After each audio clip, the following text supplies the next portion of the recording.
Hello, and welcome to another beginner micro lesson on how to play with your fretting hand. The last one we did some simple plucking techniques with our thumb and fingers. This time we're going to use our 4 fretting fingers, 1, 2, 3, and 4, on the guitar in a way that will keep them aligned, open, and easier playing. One of the things we want to avoid when we start to play the guitar is super cramped fingers, by either getting them nice and tight like that and playing so that they're breaking the back of the hands playing here, or overly angled. This is called favoring, in the sense that this finger is all cramped up and this finger here is all stretched. We want to have an ideal shape of right on the fingertips. Now my fingers curve in, my first finger and my fourth finger, and generally everybody's hand is shaped that way, but as long as my middle two are parallel with these frets, that's a good place to start. There's 2 ways to approach setting your hand up easily. The first one is to take the middle 2 fingers and place them as close to the frets on the 6th and the 7th fret as possible. Make sure those are straight, and then stretch out the 4th finger and the 1st finger to the 5th and 8th frets, respectively. Keeping my hand a little bit open, that's exactly the shape that I want. Nice, generally open, my fingers are on the tips. The second approach is to place all 4 fingers down on the lowest string, while touching the bottom part of the guitar neck with the flesh of my hand, right along where the knuckles are. Again, everybody's hand is a little bit different, so there'll be a slight variance with that, but as long as I'm making contact, that's what I want. And then I close my fingers in on this low bass string, the low E. They're all on the tip, and the pressure is light so that I can get a good sounding note. And my thumb is generally sitting on the back of the neck in between these 2 fingers. There's some variance, as everybody's hand is different, but as long as it's straight and on the back of the neck, not curved to the side. You can see what happened when I did that. My first finger got out of alignment. So if my thumb is to the side, I'm going to be pulling on this in a way that's not going to create a relaxed hand. If it's over the top, I'm just super cramped. Now granted, a classical guitar neck is a little bit wider, so it's harder to do, but either way, over the top is generally not a good idea because of what it does to your other fingers. If you have hands that are on the large side, there's pretty much no way to avoid your thumb going over, but you still want to have the open hand. Guitarists like Steve Vai and John Mayer have gigantic hands, so they have it going over the top all the time. Even Jimi Hendrix did. But most of us don't have hands that large, and we don't need abnormal is the wrong word, but larger hands to be able to play effectively and well. Proper technique makes up for that. So, again, first one is these 2 down, fingers out to the sides.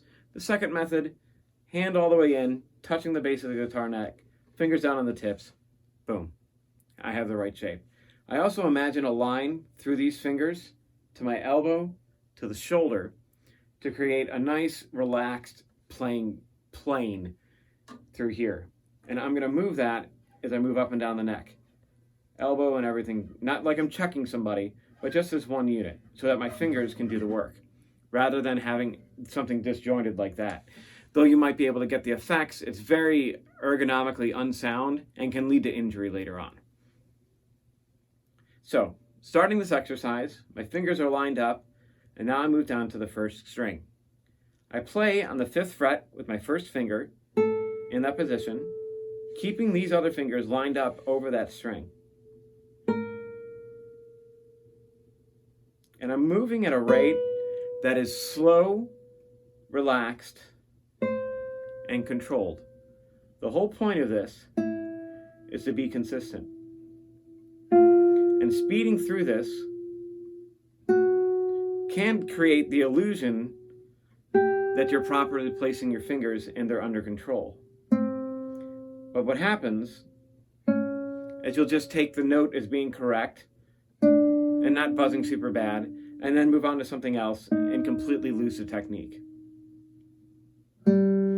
As with everything else in life, what you learn slowly, you you forget slowly. What you learn quickly, you forget quickly. So in this mode, the slower you go, keeping your fingers above the string and ready to play, the faster this will become habit for you.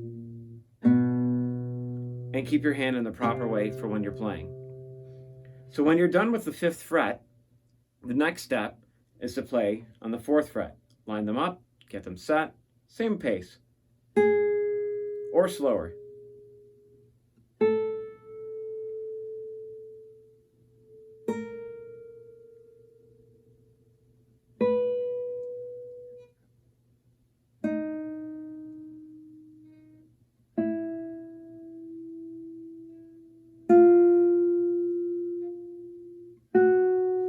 I am only ascending for now. I'm going down the strings in terms of pitch, so from the 1st string here to the 6th string, and I only shifted 1 fret down. That once I play these last 4, I'm going to move to the 3rd fret and repeat the same idea. Ideally, you should do these in 3 fret groups. Day 1 should be the 5th fret, the 4th fret, and the 3rd fret, moving all the way down in each one. Day 2, starting on the 4th fret, then moving to the 3rd fret, then the 2nd fret. And then day 3 should be on the 3rd fret, followed by the 2nd fret, followed by the 1st fret. This will enable you to stretch out the back of your hand, especially if you've never played before, because these tendons are used to being in one size, and you're working the back of the muscles here and getting your fingers wider and wider, while training your hand to always play in the proper spot on the tips.